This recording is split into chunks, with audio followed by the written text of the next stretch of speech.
अस्सलाम वालेकुम नाजरीन, आज तारीख है 10 मई और मैं हूं आपके साथ नदीम अकरम। हाजिर हूं पल पल न्यूज की 10 बड़ी खबरों के साथ। दुनिया भर में तनाजा, जंग और सियासी उठापटक अब अपने उरूज पर है। एक तरफ भारत और पाकिस्तान के दरमियान सरहद पर मिसाइल और ड्रोन हमले जारी है, तो दूसरी तरफ तेल अवीव से लेकर इस्लामाबाद और कीव से मास्को तक हर तरफ हलचल, धमाके और कूटनीतिक बैठकों का सिलसिला चल रहा है। तो नजरें टिकाइए, दिल थाम लीजिए, क्योंकि आने वाले चंद मिनटों में आपको मिलेगी दुनिया की सबसे असरदार 10 बड़ी खबरों की मुकम्मल तस्वीर। शुरुआत करते हैं पहली खबर से, जो आप अपनी स्क्रीन पर देख रहे हैं। 3 पाकिस्तानी एयरबेस पर भारतीय मिसाइल हमला। भारत और पाकिस्तान के दरमियान तनाजा अब एक खतरनाक मोड़ पर पहुंच गया है। शनिवार की सुबह पाकिस्तान ने इल्जाम लगाया कि भारत ने उनके 3 अहम फौजी एयरबेस, नूर खान एयरबेस, मुरीद एयरबेस और शोरकोट एयरबेस पर जंगी जेट से मिसाइल हमला किया है।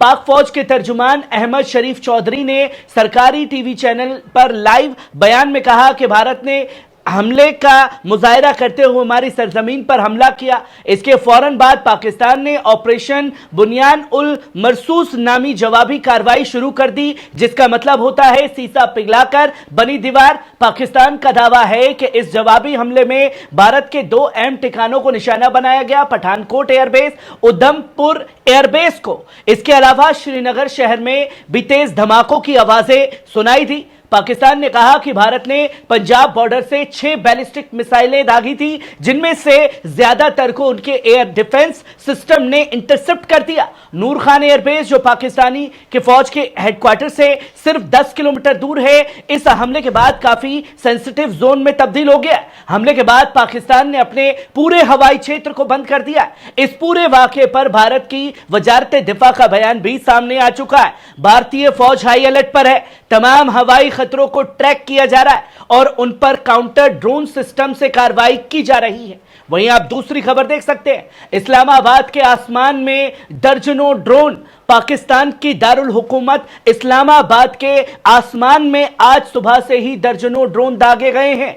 वहां के बाशिंदों में खौफ पैदा हो चुका है, बल्कि हिफाजती तैयारियों पर भी सवालिया निशान लग रहा है। मीडिया रिपोर्ट्स के मुताबिक ये ड्रोन पाकिस्तान की एयरबेस में उस वक्त दिखाई दिए जब भारत और पाकिस्तान के दरमियान तनाजा अपने चरम पर है। अब तक यह वाजे नहीं हुआ है कि ड्रोन पाकिस्तान के अपने या सरहद पार से भेजे गए थे, लेकिन इस्लामाबाद, रावलपिंडी के आसपास इलाकों में फिजा जबरदस्त हलचल महसूस की जा रही है। फौजी हुकाम और इंटेलिजेंस एजेंसियां इस ड्रोन एक्टिविटी को लेकर हरकत में आ चुकी है। एयर डिफेंस सिस्टम को अलर्ट पर रखा गया है और ड्रोन मूवमेंट की निगरानी के लिए radar, service lens, counter UAV system तैनात कर दिए गए हैं। इस सूरत हाल के बाद पाकिस्तानी अवाम में बेचैनी का माहौल है और सोशल मीडिया पर इसके लेकर drone fair in Islamabad top trend बन चुका है। वहीं आप तीसरी खबर देख सकते हैं। लाइन ऑफ कंट्रोल पर शदीद तनाव, भारी फायरिंग जारी है। एलओसी यानी लाइन ऑफ कंट्रोल एक बार फिर दहकती हुई सरजमीन में तब्दील हो चुका है। दोनों जानिब से भारी फायरिंग और शेलिंग की इत्तलाएं सामने आ रही हैं। कई सेक्टर्स में रात भर गोलीबारी जारी रही। पुंछ, राजौरी, केरन और उरी के इलाकों में हालत सबसे ज्यादा खतरनाक बन चुके हैं। कश्मीर में इस वक्त जो मंजर है वो किसी जंगी मैदान से कम नहीं है। घरों के शीशे टूट चुके हैं, लोग खौफ में साए में रातें गुजार रहे हैं। फौजी जराये का कहना है कि भारतीय फौज पूरी मुस्तैदी से जवाब दे रही है और दुश्मन की हर नापाक कोशिश को नाकाम किया जा रहा है। वहीं पाकिस्तान के मीडिया में भी दावा किया गया है कई हॉरवुड तबाही हो चुकी है। श्रीनगर, बारमूला और कुपवाड़ा जैसे इलाकों में भी हवाई हलचल तेज हो चुकी है। फिजा में हर तरफ ड्रोन और हेलीकॉप्टर्स की आवाजें सुनाई दे रही हैं। सरहद के पास बसे लोगों को महफूज जगहों पर भेजा जा रहा है, जबकि फौज ने हाई अलर्ट जारी कर दिया है। इससे पहले भी कई बार तनाव बढ़ा, लेकिन इस बार की जंग जैसी सूरत ए हाल को देखकर लग रहा है कि हालत और बिगड़ सकते हैं। वहीं आप चौथी खबर देख सकते हैं। जर्मनी चांसलर मर्ज, फ्रांसीसी सदर मैक्रा और जेलेंस्की से मुलाकात। यूक्रेन के दारुल हुकूमत कीव में आज एक अहम सियासी हलचल देखने को मिली, जब जर्मनी, फ्रांस और ब्रिटेन के सबसे बड़े रहनुमा चांसलर के फ्रेडरिक मर्ज, जर्मनी सदर इमुल मैक्रा, वजीर आजम किर स्टारमर ब्रिटेन और यूक्रेनी सदर जेलेंस्की से मुलाकात के लिए कीव पहुंचे।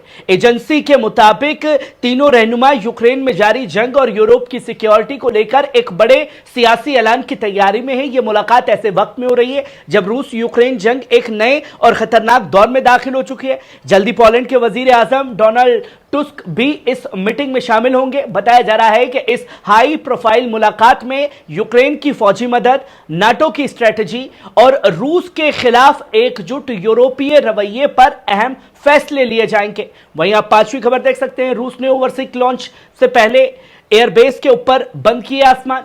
रूस ने एक बड़ा कदम उठाते हुए 12 मई 6 बजे तकरीबन 13 मई को 4 बजे के आसपास फिजाई हुदूद एयरबेस को बंद कर दिया है और साफ तौर पर यह बताया है कि हद ऊंचाई तक बंद रहेंगे। इसमें सबसे अहम इलाका है कुपुस्तीन यार टेस्ट साइट, जहां से रूस ने अक्सर खतरनाक और हाई रेंज मिसाइल का तजुर्बा किया है। इस बार जो कोड इस्तेमाल है वो है BO। वो आमतौर पर बैलिस्टिक मिसाइल्स के जंगी या टेस्ट लॉन्च के लिए इस्तेमाल किया जाता है।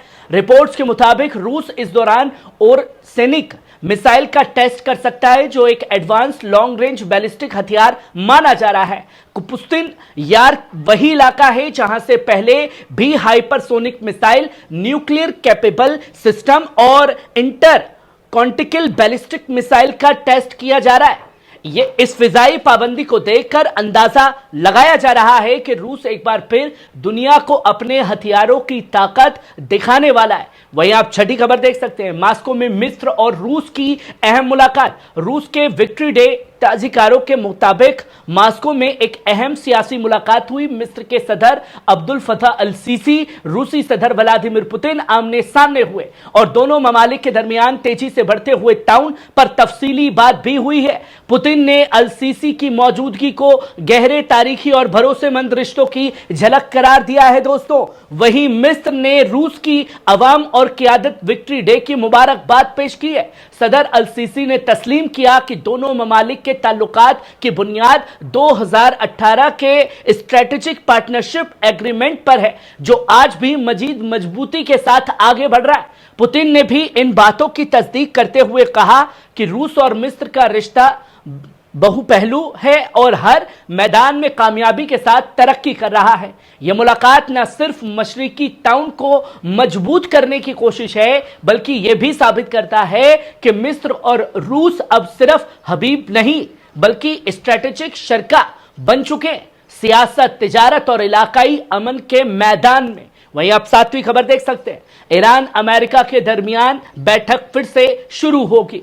ईरान वजीर खारजा अब्बास अरकाची ने जुमे को इस बात की तस्दीक की कि तेहरान और वॉशिंगटन के दरमियान एक इनडायरेक्ट बातचीत का नया दौर इतवार से शुरू होने जा रहा है। इस बार बातचीत की मेजबानी कताउन सुल्तान ए ओमान करेंगे। वहीं ओमान, जिसने पहले भी दोनों मुल्कों के दरमियान पुल का किरदार निभाया था। अरकाची ने बयान में कहा कि बातचीत अब तफसीली मरहले में दाखिल हो रही है। जैसे जैसे हम आगे बढ़ते हैं, हमें ज्यादा बहस और ताज़िये की जरूरत होगी। उन्होंने यह भी वाजे किया कि ईरान का मौक़िफ़ पहले की तरफ उसूलों पर कायम और यकसा है, लेकिन हमें दूसरी जानिब से पैगामात मिल रहे हैं। तस्नीम न्यूज के मुताबिक ईरानी टीम के एक रुकन ने बताया कि यह चौथे दौर की बातचीत होगी, जो ओमान के वजीर खारजा की पेशकश में मंजूर की जाएगी। यह बातचीत उस सूरत हाल में हो रही है जब ईरान पर पाबंदियां हैं, यूरेनियम को हटाने की बात की जा रही है और पश्चिम ताकतों के साथ तनाव और नई शिद्दत इख्तियार कर चुके हैं।